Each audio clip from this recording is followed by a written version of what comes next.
We continue our conversation here at George Washington's Mount Vernon. History as it happens is on location at the former plantation of our most prominent founding father, a man who is with us every day on the dollar bill and elsewhere. Hello once more to Doug Bradburn. Hi, Martin. Delighted to have you here at Mount Vernon. This is a fun conversation. This is a great place. I would love to work here. I'm not applying for a job, but it would just be a wonderful place. And hello again to Joseph Ellis, joining us remotely from his home in Massachusetts. Hello, Joe. Fairly recently, within the last decade or so. Yeah, we're launching right into a story here. Not just Washington's historic home, it's now the location for all the Washington papers. That is to say, if you're a historian that you want to do serious research on Washington, no longer do you have to go to Charlottesville and UVA. The location is now at Mount Vernon. You have a vault, right, Doug? Well, we do have our own collection of items. I think Joe's referencing the incredible edition of the papers of George Washington, which have been annotated and transcribed and available for historians really beginning in 1968 as a partnership between the Mount Vernon Ladies Association, the University of Virginia, and then NHPRC. And now with the creation of this presidential library for George Washington, which is coming up on its 10th year, we are the home to that project as well as the ongoing work that's happening in Charlottesville. And the reality is now historians can find all these online as well, the Founders Online project as well as the Rotunda project at the University of Virginia Press. You know, Joseph, you and George Washington have something in common. Can I tell you what that is? Yeah. Neither you nor he ever learned how to use a computer. Well, he has an excuse. Yes. I don't. Yeah, and I kid. I thought you were going to say they both have red hair. Minimally competent, but not much. I write my books longhand. Let's put it that way. That's right. You heard what Doug just said. You both had red hair. I didn't know George Washington had red hair. Yes, yeah, Reddish. he had reddish hair for sure. I mean, we always think of him as kind of being white-haired, but they powdered their hair. Yes. They pulled it back in a queue and powdered it. He did not wear a wig, for all you out there who think that. But yes, he was slightly a redhead himself, just like Jefferson was. This is, I think, of interest to the public, but there is still a bit of a debate that goes on about how tall Washington was. Mm-hmm. And I think it's a debate that because he reported his own height as like 6 feet, and that's an underestimate. We all agree on that. But when he died and they measured him for his coffin, tell me if I get this right, I think they measured that he was 6'3¼ and that I said, well, that's about as close to as a reliable number. But then people at Mount Vernon, I think those people are gone now that said this to me, said no, but when they measured him, they bent his toes. And so it extended his length by an inch or so. And that means he was like 6'2", and that's probably the safest number to use. Is that what we use at Mount Vernon now? 6'2"? Yeah, that's absolutely. You ran through it very nicely. 6'2" is what we use now, and it also corresponds with the clothes. We have examples of his clothes and his boots, and so that measurement seems about the most accurate. Is that 6'2", maybe 6'2.5". But at that time, the average Englishman and American was 5'7". So he's a head taller than the average person. I think the average was a little lower than that even, Joe, from the Army estimates at the time. Yeah, the average male 5'6" height. Yeah. So he was definitely tall. And he was also, he was described as very straight, very erect bearing. And I think that added to his height.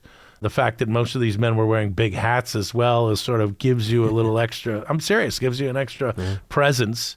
So, yeah, he filled the room for sure and was noticeable. Well, something I didn't know until reading Joseph's book, His Excellency, was that very few of Washington's clothes fit him because he had them sewn or made. And also, I didn't know that Joseph Ellis is the host of the podcast now, too. So Martin is seizing back control. Yes, okay. That's all right. Go, Martin. As Joseph often reminds me, conversation is about interruptions. He said something along those lines. All good conversations are a series of interruptions. And and the best, Adams would think this, Jefferson wouldn't think this. The best conversation is an argument. Yes. Well, I like to argue. Jefferson didn't like that. Civil arguments. Yeah, civil I don't think Washington liked argument either as a way of conversing. And But also yes and no is not a conversation either. Well, argument in a civil manner, right? If you're raising your voice, that means you don't have an argument, right? So, yeah, I do have my agenda here, Joseph Ellis, and you actually brought this issue to my attention, as did another fine historian in this area of the country, about Mount Vernon, Monticello, Montpelier. I'm not sure to what degree this problem exists at any one of these places, if at all. And I have you here, Doug Bradburn, to answer the question as well. About tourists, visitors who are upset with the way Washington's life, you're only going to talk about Washington's life and what you have here, not the other presidential homes, who believe that maybe too much time is spent on slavery, not enough time is spent on slavery, and that people are getting ornery or even confrontational with tour guides. What's going on here at Mount Vernon? Oh, well, thank you so much for the question. I mean, the reality is that here at Mount Vernon, we, are getting hundreds of thousands of visitors a year, including school groups, to come to this place. They have a incredible experience going through here, and I would say the vast majority of interactions are fantastic.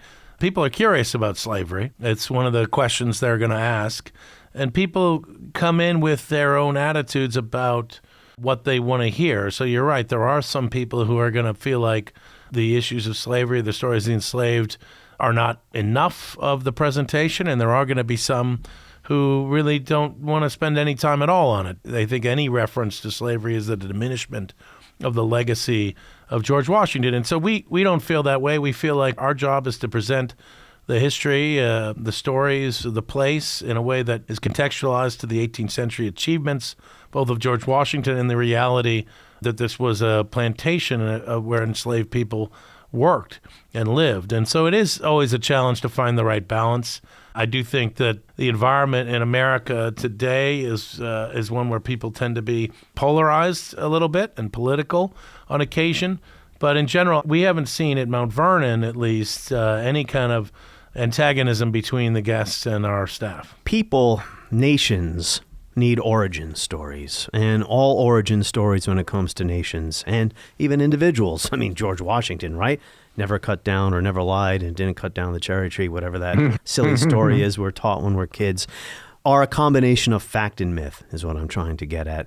And people have emotional investments in these stories. So when they come to a place like this, it's understandable why some people, because it starts with George Washington, right? We talked about that in our first conversation, might not appreciate the emphasis on slavery. My view is you can't talk too much about slavery at a plantation, at what used to be a plantation. If they went to visit, let's say they went to the Washington Monument or to Valley Forge, they're there to talk about the founders and Washington in political context. If you go to Mount Vernon, that's his home. I mean, that's where he lived. And in fact, when I was doing my biography and reading his correspondence during the presidency, he spent more time writing letters back to Mount Vernon than he did foreign policy. His heart was always back there. But that's a place in which during his lifetime, a little over 600 other African Americans lived in what were really 5 African American villages that surround the mansion. And so that's the whole context of the demography of Mount Vernon. And therefore, it's inherently essential to understand that that's what the tour guides are going to talk about. And Joseph, you've been hearing, not here, but at other places, they've had issues with confrontational. Right. I had a long talk with some people that had to do with someone on the board of Colonial Williamsburg. And nobody got killed or anything. Oh, I hope not. But no duels. There are no duels. Doug said that we are a divided people. This is a poisonous and very polarized American culture. You know, like anything else that historian says, once it happens, it was inevitable. we didn't know about it at the time. That a certain amount of conflict is probably built in all public institutions that bring the public together around these historic issues. And I'm pleased to know from what Doug just told me that while they have a few such minor problems at Mount Vernon, it hasn't become a major problem. This is all about origin stories, right? If you want to believe that your country is good and that you are a good citizen of your good country, you need to have a good origin. Things like slavery and the treatment of Native Americans complicates that picture. I think most people are capable of seeing the nuance and weighing both the good and the bad. And then you have also on the other side of that, people who take a truly pessimistic or cynical view and say, to hell with the whole thing. Yeah, it's a really good question. When the United States was a young nation, we had stories about our origins that required demigods because it was a fragile place that didn't have the confidence of its experience, needed to distinguish itself from all these weird European monarchies, needed to find a way to think of itself as distinct and blessed by providence. I think as a mature nation and a superpower, we don't need to be so fragile. Yeah. This is the way children think. And if we're going to be a responsible country, we need to look with clear eyes at our origins. Now, those can be heroic moments and they can be inspiring moments, but they also, it's the reality of a world that is complicated today. It was just as complicated in the past. And you're not doing anybody any good to spin fairy tales around the origins of the United States. As we talked about earlier, I talked about the many ways George Washington's own legacy is incredibly relevant for the good governance and positive values that unite us as a country. And of course, here at Mount Vernon, we want to make sure that people are inspired by those examples and recognize they're part of a continuity. As you say, stories are the only things we have that can unite people who don't know each other across hundreds and thousands of miles that have no connection by blood, but yet want to see themselves as having a fellow feeling and a fellow motivation. That's what a nation is. It's an ability to imagine a community of people that share values and therefore will be able to act together for each other's positive good. And so stories about our founding are critical to do that. But we don't need all those stories to be positive. On the other hand, the stories of the achievement of the enslaved at Mount Vernon can be positive stories as well.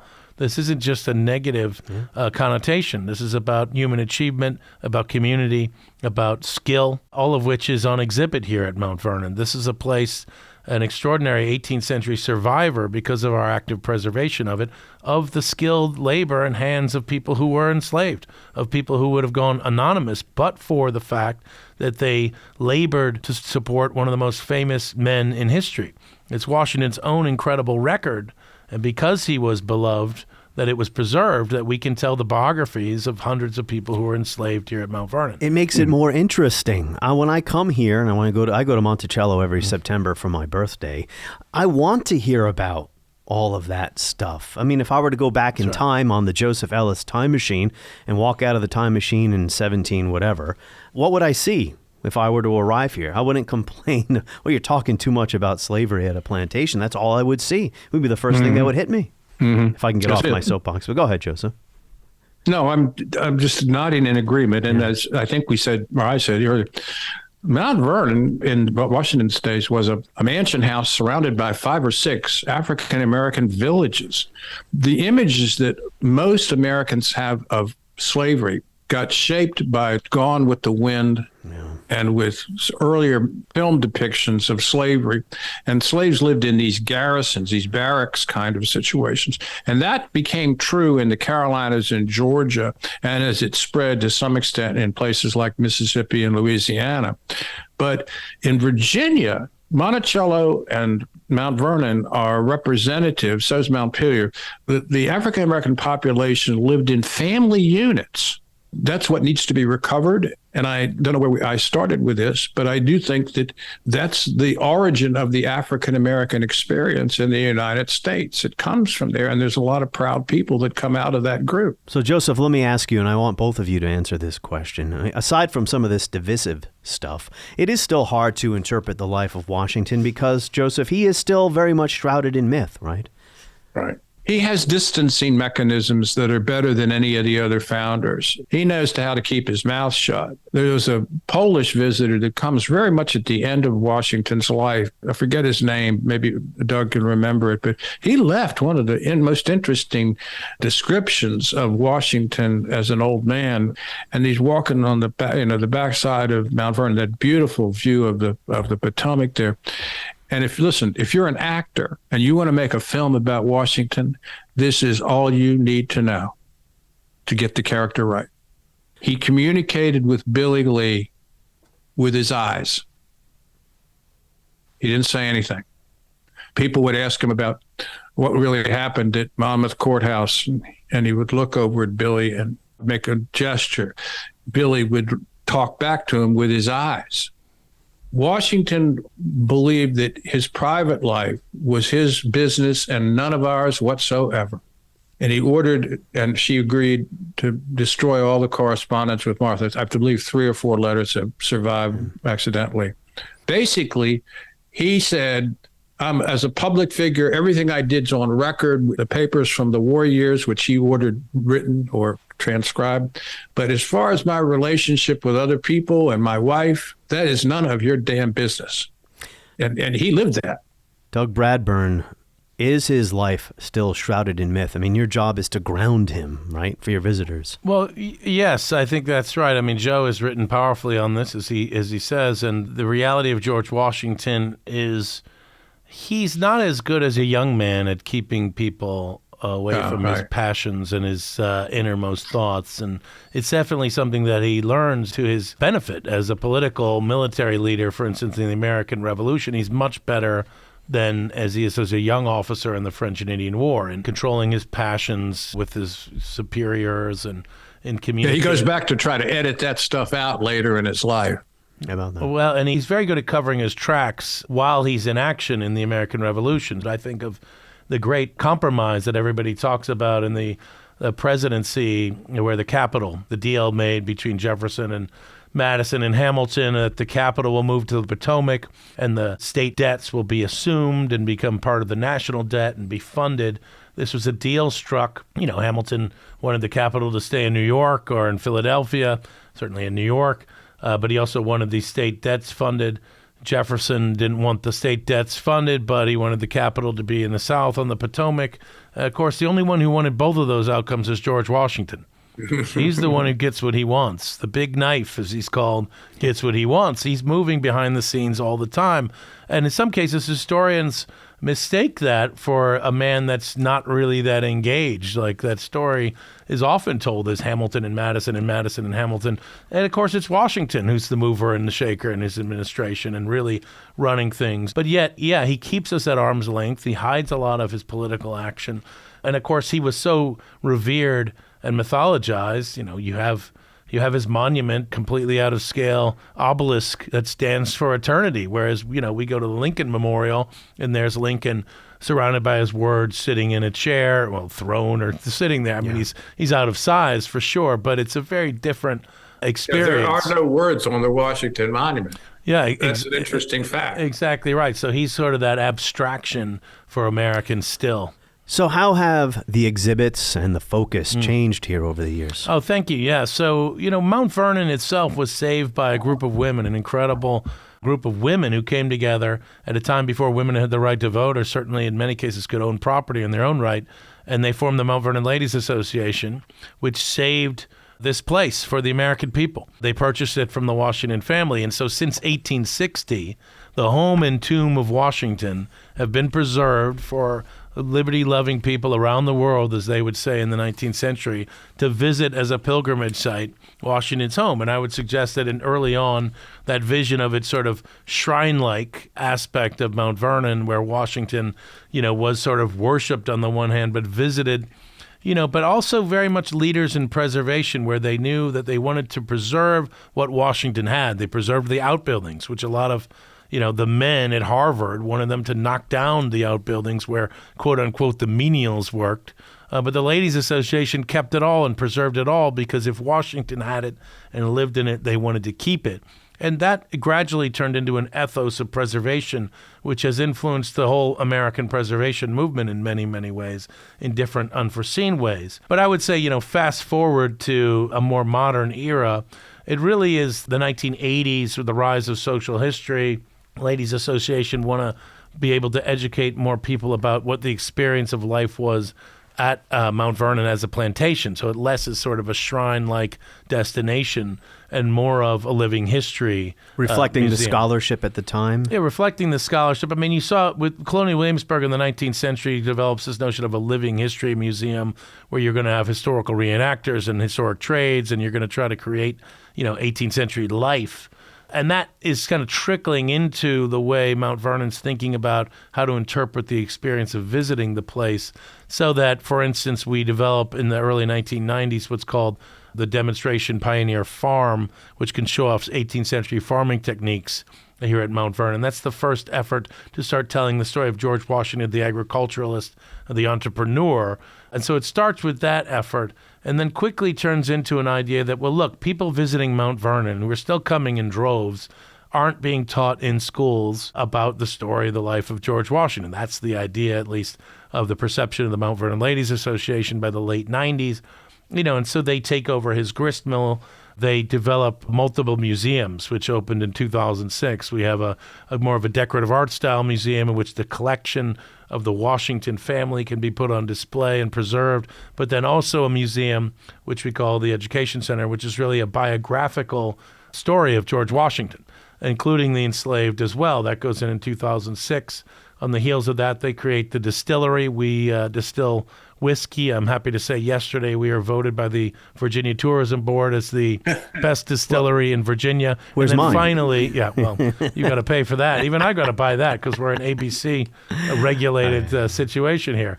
But then we created, of course, this presidential library in 2013 so we could be a supporter and patron of scholarship as well as a public history site. So I think that the last 25 years, this place has changed dramatically from what had been more of a shrine-like approach to one that is more about trying to understand Mount Vernon as a plantation site, the people that labored here, as well as why George Washington is the revered founding father, the father of the country that he is.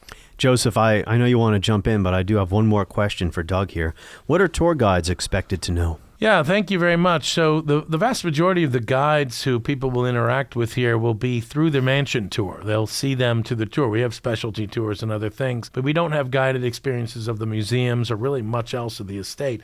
And so they're expected to give a tour of the mansion house, which explains its development over time, its context within a plantation environment, the story of some of the enslaved who helped make it run, but also George and Martha Washington's experience of Mount Vernon and the things that they loved here. And that allows you to tell the broader story of his leadership in the American Revolution, the Constitutional Convention, and in the presidency as well, because of the objects that are throughout the house, objects that he acquired in the presidency or that speaks to the history of the Revolution, or indeed the Constitution Convention itself, as well as Martha's role as the mistress of the place and the character of visitation in the 18th century during their time, as well as I noted, the labor of the enslaved, not only in the household but beyond on the outlying farm. So it's a lot to get in. And so we have regular training sessions for our guides. We've got online training. And I think I'd encourage all your visitors to take a look at mountvernon.org because they really can see the deep amount of research we have available for free for educators, for teachers, for the general public, including a digital encyclopedia that competes regularly with Wikipedia, regular podcasts, 3D tours of the mansion, as well as a three-dimensional tour of Lives Bound Together, which is one of our exhibits on slavery here at Mount Vernon, as well as many other things, including lectures by Joseph Ellis. Oh, my God. Who's that guy? So those are the only weak spots in that entire report. Well, when I do come to a place like this, I don't need, and I'm not saying you do this here, I don't need the tour guides or the institution itself to place the subject on a pedestal. Joseph, you wrote in the preface of your book, His Excellency, that in the early 1950s, wait, does that say 1850s? No, 1950s, when you were 10 years old, you were talking about how you were living in this area and how there were no exhibits about slavery here in the 1950s. My recollections. I went to St. Mary's Grade School, which is in Alexandria, and the nuns there used to bring us to Mount Vernon every year because they didn't have anything else to do with us, and we were only about 4 miles away. The thing I remember saying there, maybe I said that I saw something about wooden teeth. Oh, that's it, yes. Yeah, and that. Oh, you did say I don't recall slavery being mentioned at all. That's just your recollection. Okay. Well, 1950s. I from think, the 50s. yeah, That's and I don't probably- think in terms of the touring, it wasn't. I think for a long time, servant was used when Mount Vernon would interpret. But I will say that in the 1950s, Mount Vernon installed an exhibit in the slave quarters around the greenhouse, depicting them as slave quarters and interpreting in that way. And it's one of the first sites in North America where you interpreted a slave quarter anywhere. And Mount Vernon did have a memorial to the enslaved servants and others that the Washingtons controlled here that was put in 1929, but it was definitely off the beaten track in the 1950s and wasn't a place that was highlighted. And in fact, we have a new memorial that went in the early 1980s where there's a slave cemetery and African-American burial ground as well. But the 1950s was really the first permanent exhibit around slavery at Mount Vernon. But it would have been very rare to have any guides being interpreting in the 1950s. We didn't have any guides until the 1980s. Thank you for correcting the record. But go ahead, Joseph. You're talking about the dentures. And to my earlier point, when you think of these great men, right, you don't want to think of them having these awful mouth of teeth. He did have a major tooth problem, but I thought I saw some display of teeth that was partly metal, partly wood, but mostly metal. Other people who read my book said, "Hey, I went there too, and I saw them too." But the people at Mount Vernon, whoever was in charge there, said, "No, they were not on display until 1980s or something like that." All I know is everybody else that read my book said they saw it, and I said I saw it. So somebody's wrong on this thing. And this is not the kind of thing you make up or anything. We'll have to get to the bottom of it. I'll have my Washington's teeth are a big problem. Who would want their teeth on display centuries after they've died? No one. I assigned this problem to Doug. This will keep him busy as head of Mount Vernon for at least 5 years. It's one of the great dilemmas. I'm sure we'll have the archivist working on it right away, Joe. Yeah. Well, I do appreciate your answers about what you've done here over the decades to enhance the experience and improve the interpretation. There was a Heritage Foundation report that was very critical of Monticello and Montpelier. It was praiseworthy for Mount Vernon about how you do things here. But the overall tenor of that report, the Heritage Foundation being a conservative think tank, was that there's still too much political correctness seeping in. I had the Heritage president on my podcast, so I'm not speaking out of line here. I told him this to his face, that I disagreed with the report talking about political correctness or going woke. These are plantations where slaves lived. Do you have anything to say? Did you read that report? You want to talk about it here? Well, I'm familiar with it. I appreciate that. I mean, we're trying to be balanced, as always. I mean, people, again, bring their expectations to these places, and some people are happy, some people aren't happy. You know, we are committed to trying to tell the story of the enslaved at Mount Vernon, just as we are committed to try to make sure people understand the greatness and the inspiring character of George Washington's leadership, which helped create the free country that we have today that often we take too much for granted. And so we have multiple ways we approach these different exhibits. We've got online and continuing research, ongoing research. So, you know, I think when you look at the whole portfolio of our institution, there is a lot of work, ongoing work being done to make sure that we're presenting a dynamic experience for people that is relevant to today's times, but not polemical. You know, I do think that, you know, there's a current environment of museum studies in which there are people who want to use museums to be activists, that is to say, to support a particular point of view. Obviously, we have a point of view as well. So to say that, you know, there's this objectivity and then there's activism is not a fair thing to say. But I do think we want our visitors here to get answers to the questions they have, to gain some perspective that they might have on the context of the 18th century, including the lives of all the people who are here at Mount Vernon, and leave with the notion that there's more to learn and that they can approach their communities with a recognition that they're part of a bigger story. They're part of something large. You know, and the final thing I'll say on this situation is that there were a lot of slave owners in 18th century Virginia and a lot of plantations, but there's only one George Washington. That's right. And it's George Washington's a life, an extraordinary life, that allows us to tell the story of the enslaved here. The only reason our 18th century outbuildings survived, the places that were built by the enslaved labor that allow us to shed light on their lives, was because George Washington was such a unique and interesting individual that people felt like these were worth saving. There is that remarkable character of the place that we don't ever want to lose. Joseph, how has, in your view, the 1619 Project complicated the work of not just Mount Vernon, historical presentation everywhere? That's a controversial question, obviously, within the culture and within the profession, the historical profession. Yeah, it makes certain statements about the American Revolution that are not correct.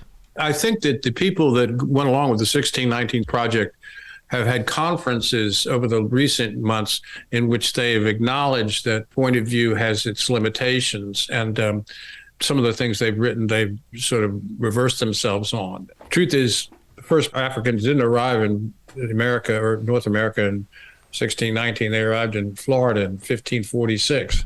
And the African Americans that arrived in Jamestown in 1619 weren't enslaved. They were made indentured servants. But the big thing is 1776 was not a war fought to preserve slavery. I was going to ask you about that. That's the big thing. So you've read the Washington Papers. Did anyone at that time write or say at any moment that they were declaring independence or fighting the English to defend slavery or protect slavery? They were fighting to protect themselves from a plot by the British government to enslave them, which made the metaphor of slavery something that they couldn't avoid. And before even the war started, all of the prominent Virginians, including Washington, are forced to say, it's clear that the values we are arguing in behalf of are incompatible with slavery.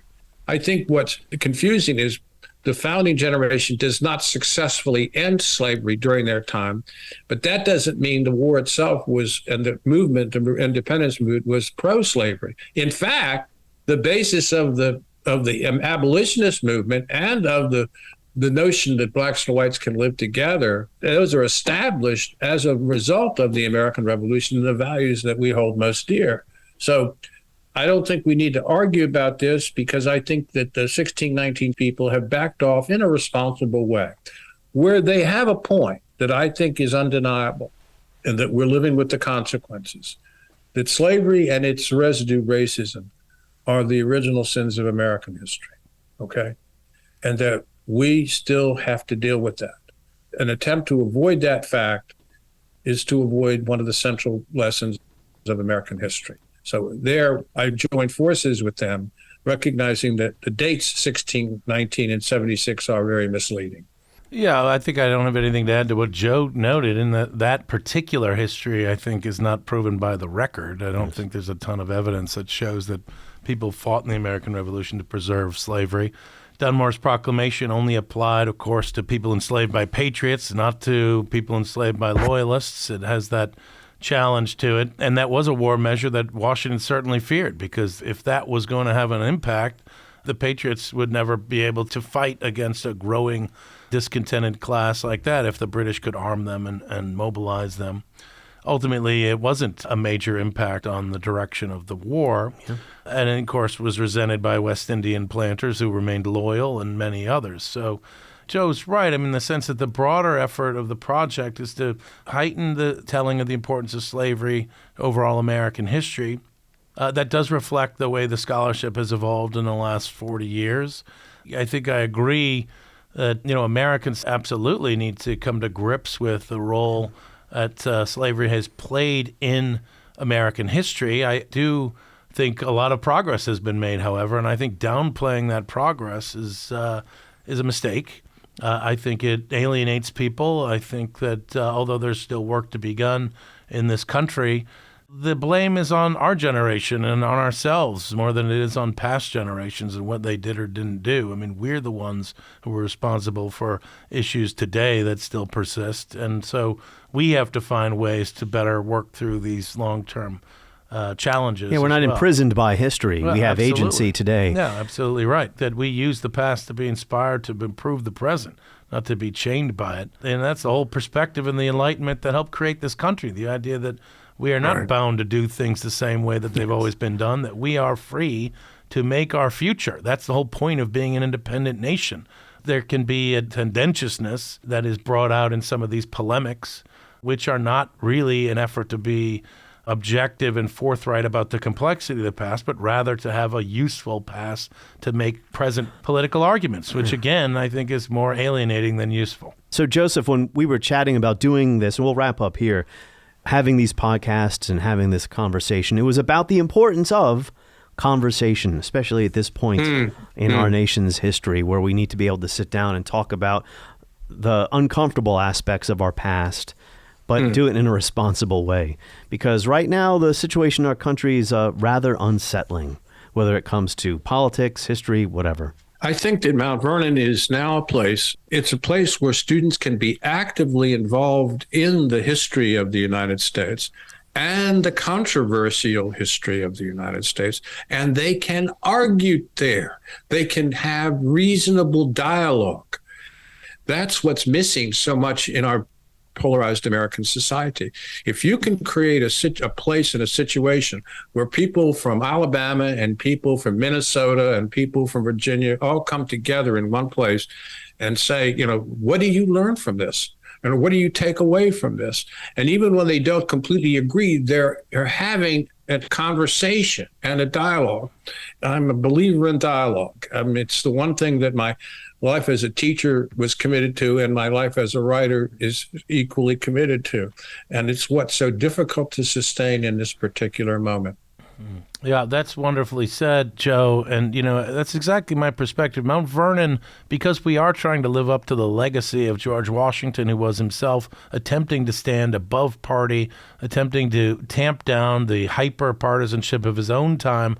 We do feel like we are for everyone and try to be as inclusive as we can. We are a nonprofit, nonpartisan. Our board is both Democrats, Republicans. Our donors are Democrats and Republicans. I hope our visitors here are a good mix of both and everything in between. And it is a place that has been a fundamental part of an American identity, going back to George Washington's giving up his commission and coming back to this place. You can't have Cincinnatus without the farm. And so this place has been a pilgrimage site and a monument to who we are as an American people since the beginning. And it has to play that role where it's for everybody. And I want everybody to come here and try to learn about the enslaved, learn about George Washington, learn about the 18th century, learn about our founding, and be inspired to go on and take on the challenge of public service in the same vein that George Washington did. I think I'm going to have the last word, but it's so great. He surrenders his commission in Annapolis in 1783 and rides off with Billy Lee behind him, headed back towards Mount Vernon. And when word of this reaches George III, it's by a painter who's an American who's painting him, he said, the word is that Washington has refused the crown and has stepped out of power. And George III says, if he did that, he will be the greatest man in the world. He did, and at least for that moment, he was. And if you think about it, Caesar didn't do it. Cromwell didn't do it. Napoleon didn't do it. Mao didn't do it. Lenin didn't do it. Stalin didn't do it. Most of the African elected presidents haven't done it. It's an unbelievable act, and it's absolutely relevant because he is an aficionado of exits. He is a man whose greatness depends on stepping away from power. And given the current situation, he might be the obvious other side of a person who refuses to surrender power. What an example he set, saying you don't need me to be a country. His farewell address that I referenced in our first conversation, he spends the first part of it kind of apologizing that he has to exit the stage. He makes reference in his usual modest or humble way that there are people out there who probably want him to remain as president, but it's time to go.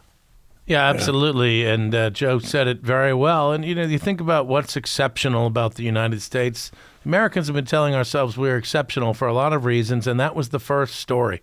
The first story was this exceptional example of leadership in this new experimental form of republic. You need leaders that will step away, that leaders that aren't going to be compensated overwhelmingly for their role, that the citizenry can govern itself, that it's the rule of law and not of men.